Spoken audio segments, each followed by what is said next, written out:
Hello everyone. Now you're going to hear a short recap of the film Mustang. Enjoy watching. In Turkey, Leyla tearfully said goodbye to her teacher, who was leaving for Istanbul. The woman left her the address of her new place of residence. Instead of going straight home, the girl ran along the embankment with her 4 older sisters and other schoolchildren. The girls, without thinking twice, jumped into the water and then were wrestling while sitting on the boys' shoulders. Afterwards, the young people went into an orchard to eat apples. The owner of the orchard quickly found them and with a gun in his hands, drove the school children away. An angry grandmother was waiting for the girls at home. First, she punished the eldest, Sonay, and then dragged Selma into the room. The girls fought back and did not let the next sister to be dragged into the room. According to the grandmother, the sisters were discussed by all the neighbors, as they were rubbing their private parts on the back of the boys' heads and thus pleasuring themselves. Then Nur would burn the stools because the neighbors sat on them with their arseholes. The girls went to talk to the neighbor who had slandered them. She had just returned from the market. The younger Leyla ran up to her but immediately received a slap from her grandmother. The grandmother apologized to the neighbor. In the evening, the uncle of the sisters swore at the grandmother their parents died 10 years ago. Afterwards, he went to his nieces, kicked out the younger ones, and then began to pull the older ones by the hair. He was even harsher. He called the girls sluts and threatened his mother because of her connivance. The neighbors ignited the conflict the next day. Allegedly, the grandmother couldn't cope, and hence the girls blossomed. All 5 sisters were brought to the hospital by their uncle. The 3 older ones were checked for virginity. If there were even some doubts about this, then no one would marry them. From that day on, the sisters were kept under lock and key. Everything that could corrupt them, chewing gum, mobile and landline phones, cosmetics, computers, everything was now banned. One morning, someone wrote on the road, "Sonay, you are mine." The girls then spent all day looking for something to do and were getting bored. The only thing they were taught was how to be faithful housewives. Sad, they learned the preparation of one dish after another. They stuffed their blankets and tidied the room. Sonay's young man, Ekin, peeped out under Sonay's window.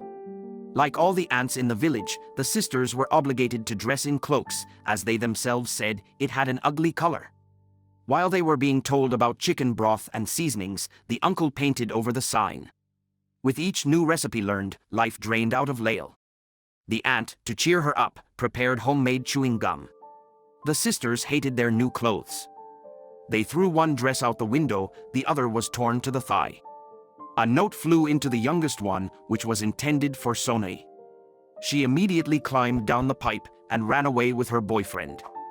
The girl returned back late at night. Leyla wondered what they were up to. One evening, Leyla, a big football fan, approached her uncle and asked to go with him to the Super League final, but according to him, a lot of men gathered at the stadium, they could even start a fight. So the girl's request was declined. But the sisters could watch soap operas on TV, from which all the aunts were delighted. During the next match, there were riots. As a result, men were banned from entering the final game and only female fans were allowed. Leyla wanted to go. If only she could go to this match, wondered Leyla. All the local girls were going to go.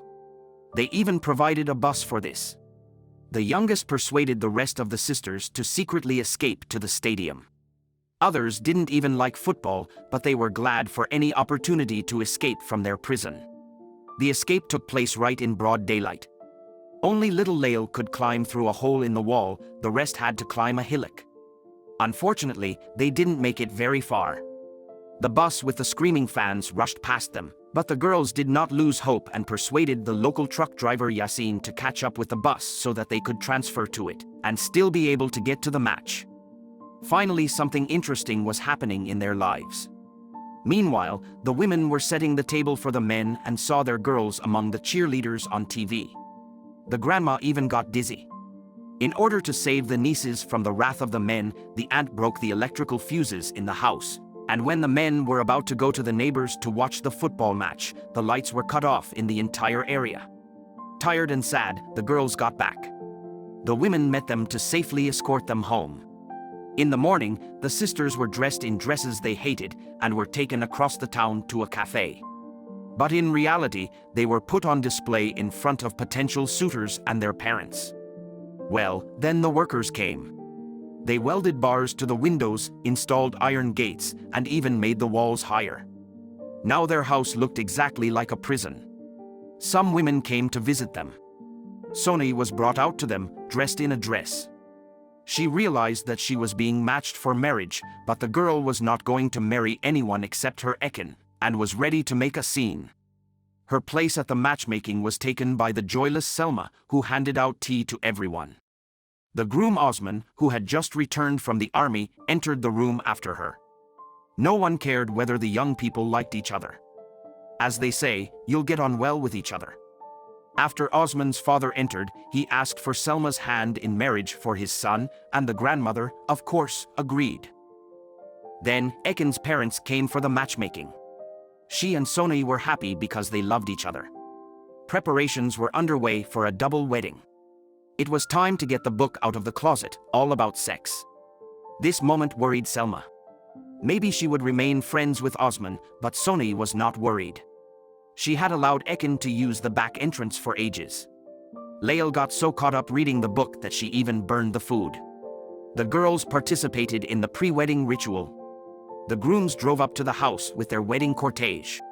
Veils were put on the brides. A contented Sonny opened the groom's door and they had fun at the bank, but Osman and Selma were not happy. The drunk uncle shot in the air. Lael watched as her unfortunate sister finished the moonshine from all the glasses. Selma was crying. Lael suggested that she run away to Istanbul. The sisters bid goodbye. It was the last time they were together that day. At night, Lael tried to start the car and drive, but it didn't work.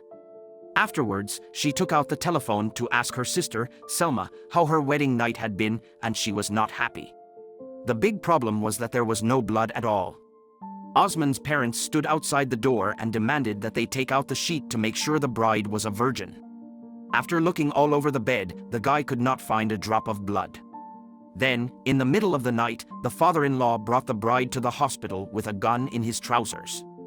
For some reason, Selma lied to the doctor about losing her virginity before that night. "I slept with the entire world," said Selma, "but you can't fool the doctor." The hymen was intact, and she certainly would not have survived the legion. The girl was simply tired of the fact that no one believed her word for purity. It wasn't long that they already came for her third sister, AJ. Lael was sick of it all. She threw the sweets on the floor and spat into every cup of coffee for the guests.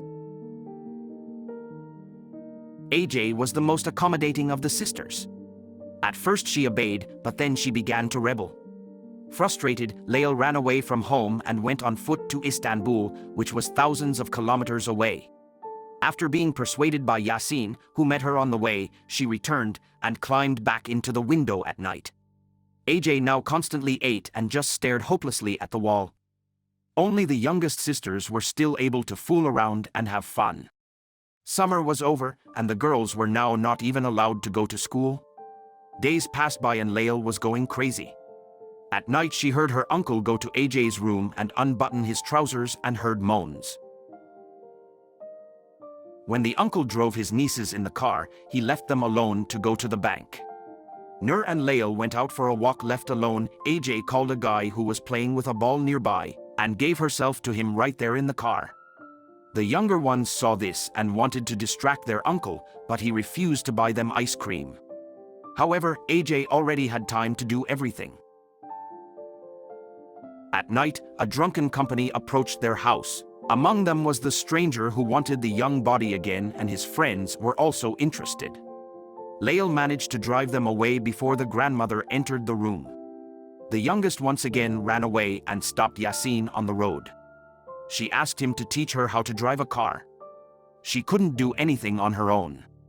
Although the guy was afraid that he would be caught with a girl, he nevertheless agreed to teach her. On the way back, Lael was caught by a neighbor, and a bar appeared on the window in her room. All escape routes were finally cut off. During dinner, the sisters made jokes and laughed, but the uncle didn't like it and kicked AJ off the table.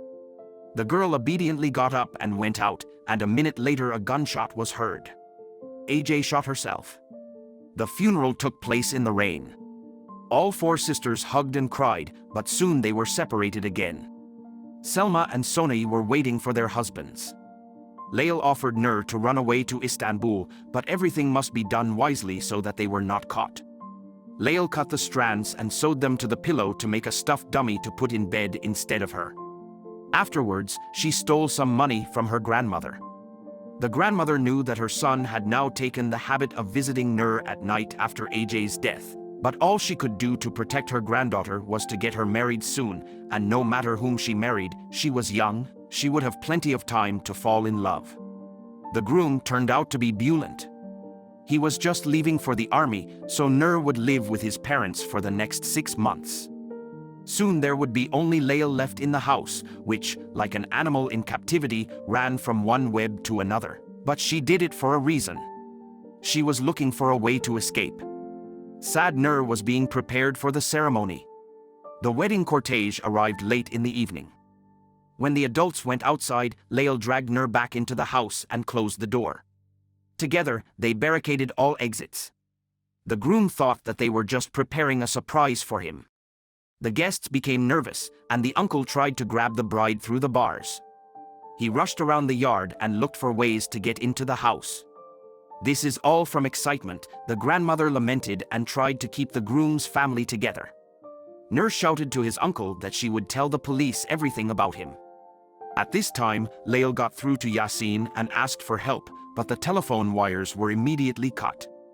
Lail found the car keys. The sisters changed their clothes, took all the money and got food. While the uncle was busy dismantling the metal bars, the girls ran out into the garden and were then quietly climbing over the wall. The man heard the crunch of the branches, but it was too late. The sisters ran to the car. Lail remembered her driving lessons and drove down the road at night. In order to escape from pursuit, the fugitives soon abandoned the car and hid in the bushes. They only had one chance of salvation if Yasin arrived. Surprisingly, the young man did come to their rescue. The driver took the sisters to the bus station and put them on a bus that took them away from the village and their hateful tyrant relatives. They would start a new life in Istanbul. Their beloved teacher would definitely help them.